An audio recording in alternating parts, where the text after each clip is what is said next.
Oh, what's going on, Philadelphia Eagles fans? It's your boy Philly Day One. Myles Garrett. It's been hot topic.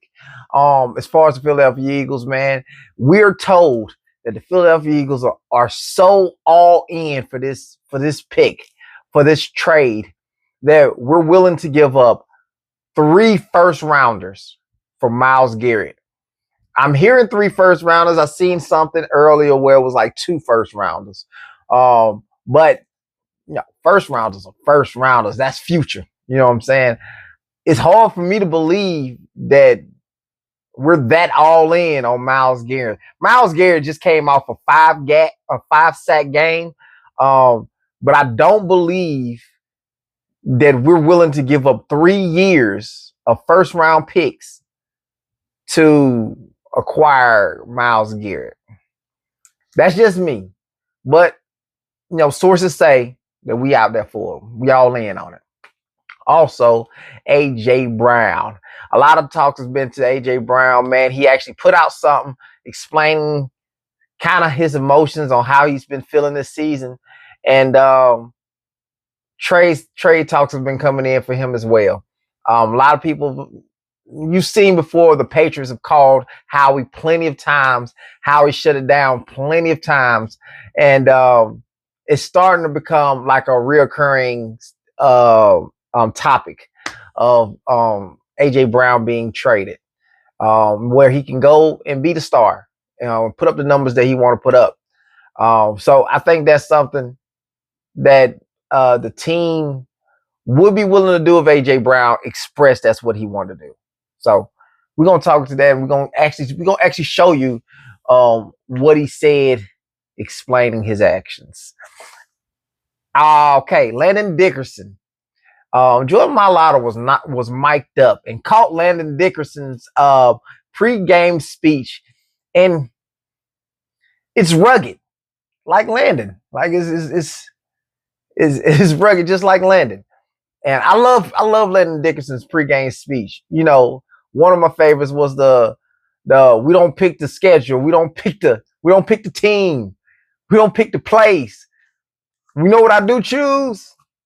Y'all know what it is, man. So we're gonna watch his pregame speech, and on top of that, he talks of Brett Toth's work ethic, man. Work ethic. Brett Toth started at guard one of the games when Landon went out. We didn't like it so much. It was kind of shaky.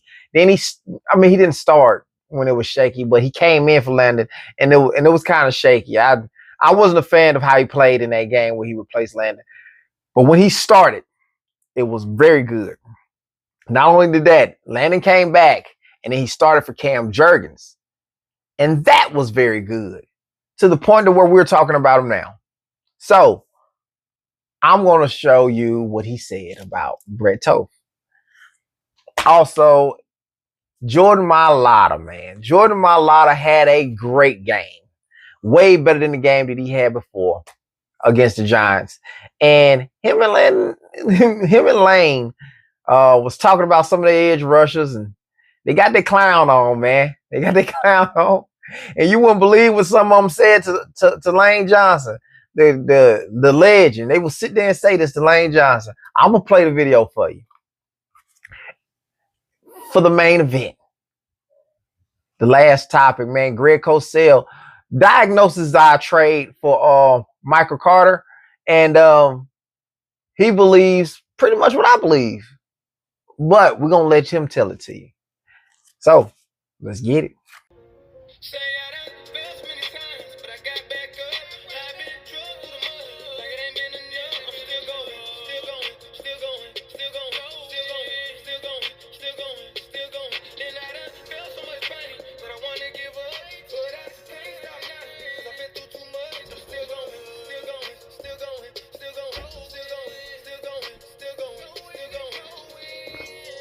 Yes. So A.J. Brown had this to say for his recent actions of him being visibly frustrated. Among other things, he had this quote: "You may see a little frustration. It's because I really want to contribute. I really want to help this team win. But if I'm not getting the ball, obviously it's not as fun. Obviously, I want to win, that's the main goal, but I want to help. I want to do my thing as well, and so it's a little toll here and there sometimes. Now, I can understand A.J. Brown's frustration. A.J. Brown's an otherworldly talent. There's nobody like him. The closest thing like him is DK Metcalf.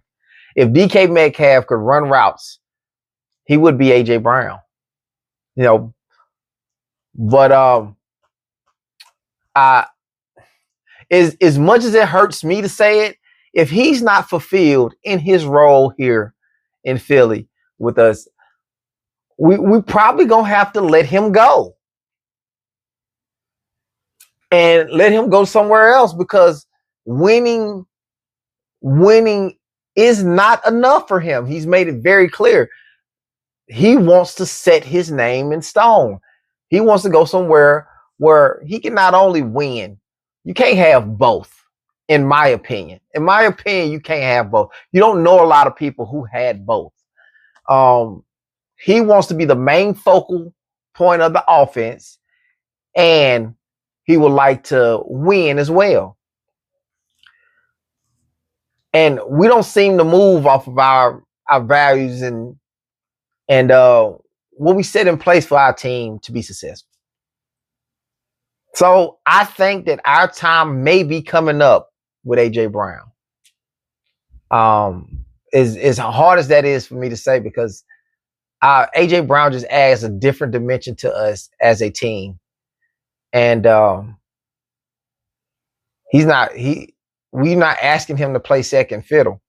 We just don't want to throw all our balls his way. Pause.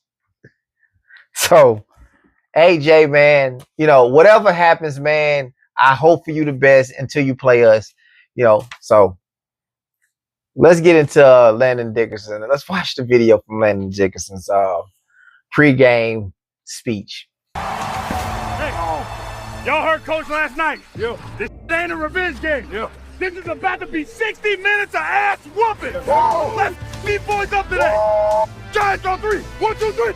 Giants. That was pretty good, man. 60 minutes, man. Look, that was pretty good. Landon don't never really fail me when he does the pregame speeches. They always good to me, you know. So I just like his rugged style. He come in there, you know. So he talks about Brett Toth, and this is what he said. Comes to work every day, and he's a swing guy, so he never knows really what position he's going to play. So, I mean, a few weeks ago he filled in for me at guard. Now he's in center. The guy just comes and he works. You know, he doesn't have all the spotlight and stuff. He wasn't. I don't even know if he was a draft pick. He was undrafted. Yeah. So, I mean, the guy just comes in. He just wants to play football. And he was his boys. So, yeah, him coming in and doing that. I mean, really proud of how he played today. And he's just a guy that's trying to help me. Man, look, now we got Fred Johnson and Brett Toth. Two linemen that can play. If Cam Jurgens don't come back as Cam Jurgens we knew before the back injury, we can just put Brett Toth in. Now he's still under contract. He's still gonna be eating a lot of money out of us because we signed him on a big deal. But having Brett Toth is a big luxury. Because he's shown he can play well at the center spot. So, look, I'm glad to have him. Anyway, Jordan Mailata had a great day against the Giants. And, you know, that very first game, boy, that's something to forget. That game is something to forget. He was whiffing blocks, but he made up with it. He made up on this game in a big way. And him and Lane kind of clowned some of the edge rushers on the sideline. I'm gonna let y'all listen to it. Dude tried to go under you, didn't he? Yeah, he did. I laid on him. So did I, and he called me a fat. Golly, that rookie is disrespectful. You don't talk to Lane like that. You don't talk to Lane like that. That's crazy. Somebody to get that boy in check. Bring us some donuts or something. Watch your mouth. Anyway, Let's get on to it. The final topic, man. Greg Cosell was talking about the Michael Carter trade that we had, and he's kind of thinking pretty much what everybody's thinking. And I'm gonna let him talk to you. I think they're getting an elite slot corner, particularly in zone coverage, which raises a question. You know, they're trying to figure out right now, and again, there's still time before the trade deadline, but right now, at the outside corner position, they're basically going to play the law firm of Bennett, Jackson, and Ringo, and I don't think they feel that that law firm is good enough. So the question now, and we don't know the answer to this, and they're certainly not going to make a public announcement, is whether that means Cooper DeJean might end up moving to the outside on a little more permanent basis. DeJean's been playing on the outside in their base defense, but then when they go nickel, he moves inside to the slot. But now you trade for Michael Carter. And by the way, the safeties coach for the Eagles is a very good coach named Joe Casper. He coached Michael Carter at Duke. So he knows Michael Carter. So Michael Carter is a really good slot zone corner. So I'm very curious, Ross, to see how this now plays out at the outside corner position for the Eagles. I kind of felt the same way. When Coop's in base, we only seen him in pass protection. In passing snaps a couple of times, but we know he can cover. And he looks good on the outside. If you get another nickel corner, I thought Perry Nicholson was a really good corner, but this is a really good tackling corner. And Perry Nicholson is a inside, and he's mostly a coverage nickel corner. And this guy is mostly a tackling, zone playing corner. I think Vic Fangio is trying to play more zone. He's tired of playing all these man coverages, and he want to play a little more zone. So if he does decide to go with Michael Carter, you know, Vic likes to play guys. I mean, Vic likes to have people in practice so he can see them a lot, you know, and it might take a while for us to even use Michael Carter. But I think if Michael Carter is everything that he shows to us on film, if you see my last video, I showed him on field. If he's everything that he's shown on field, we can play a lot more zone. And in playing zone, Cooper DeJean play well in zone. He plays well in zone as well. We can actually use him outside. And I think that we can be really good playing zone with all the communication between Cooper DeJean, Michael Carter, Zach Bond, and Nakobe Dean. And even when you throw Jahai Campbell in there, we'll be a tough team to play, man. So that's all I got, man. You like, comment, subscribe, turn those post notifications on so you don't miss no video. And we out. Let's go Birds.